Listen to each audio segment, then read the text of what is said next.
Are you looking for the best GPUs for 4K to make? In this video we will look at some of the best GPUs for 4K to make. Before we get started with our video, we have included links in the description. So make sure you check those out to see which one is in your budget range. Number 1. Nvidia RTX 4090. When it comes to 4K gaming, or any other resolution for that matter, the RTX 4090 is far and away the fastest GPU available. Not only is the 4090 great for gaming at 4K but also for creative applications, thanks to its massive 24GB VRAM and raw power. At $1,600, the 4090 is as expensive as last generation's flagship models but vastly more powerful. In our review, we found that the 4090 averaged a frame rate of 108 frames per second, FPS, across several games tested at 4K and maximum or nearly maximum graphics settings. By contrast, the last generation RTX 3090 only achieved 57 frames per second, and the 3090 Ti 64 frames per second. In select games, you can enable DLSS to get even higher frame rates without sacrificing any visual details. The RTX 4090 also has support for DLSS 3, and it is arguably the first GPU to make ray tracing at 4K truly possible. In Cyberpunk 2077 at 4K with ray tracing turned up to Ultra, the 4090 was able to hit 43 frames per second, which is much better than the RTX 3090 but still pretty low. However, enabling DLSS and dropping a setting or two could get the 4090 to 60 frames per second. It's not cheap, and it's definitely not for everyone, but overall, the RTX 4090 is the best 4K GPU thanks to its excellent 4K gaming performance and great workstation performance. Number 2. AMD Radeon RX 7900 XTX. The AMD Radeon RX 7900 XTX is the most powerful graphics card Team Red has ever made.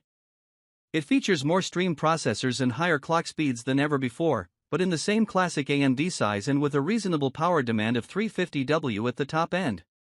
It features more advanced ray tracing, a new reference cooler design, and new AI accelerators which look set to be very useful when AMD's FSR 3 releases in 2023. In the meantime, though, this is the best AMD GPU in the world, and though it might be expensive, it's almost as good as it gets.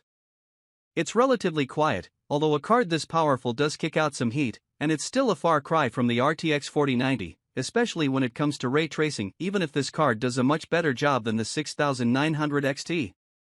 For general 4K gaming rasterization, though, this card is an absolute monster, beating off the RTX 4080 in most games, and offering a solid generational improvement over even the best RX 6000 series cards. It's still an expensive card, though, with an MSRP of $1,000 at launch.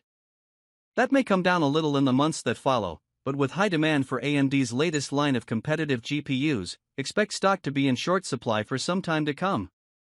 Number 3. AMD RX 6950 XT. AMD's RX 6000 GPUs were the first AMD cards to really offer 4K gaming performance, and the RTX 6950 XT is one of the best for the job.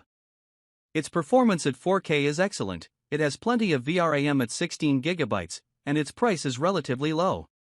We would normally recommend the base RX 6900 XT, but the price of the juiced-up RX 6950 XT has come down significantly since launch, and you can find it as low as $600. It blows through most games at 4K, easily offering above 60 frames per second in demanding titles like Cyberpunk 2077. AMD still takes a backseat to Nvidia when you turn on ray tracing, but the RX 6950 XT manages to outpace Nvidia's RTX 4070 Ti in most games with ray tracing turned off, and it costs $100 less.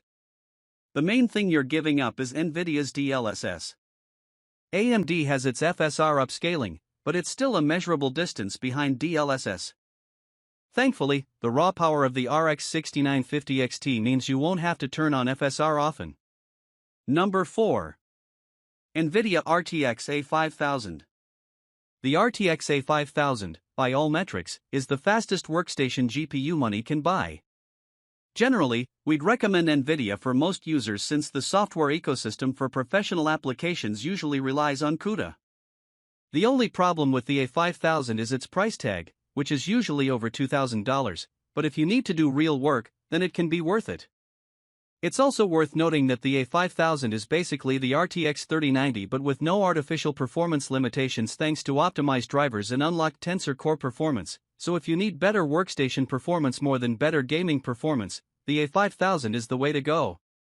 If you can't justify spending that kind of money for the A5000, then we recommend the A4000, which is significantly slower and has only 16GB of VRAM but is also much cheaper at about $1,100. There's also the A2000, which is even slower and has even less VRAM at 12GB but retails for around $600 to $700. If you have an even larger budget, you could try the RTX A6000, which is basically an RTX 3090 Ti but with 48GB of VRAM. AMD does have a competing line of workstation GPUs, but because CUDA is so ingrained into the kind of software you'd want a workstation GPU for, there aren't many applications where AMD is competitive with Nvidia. If you want to use AMD, you'll have to figure out whether or not that's a good idea depending on what applications you use.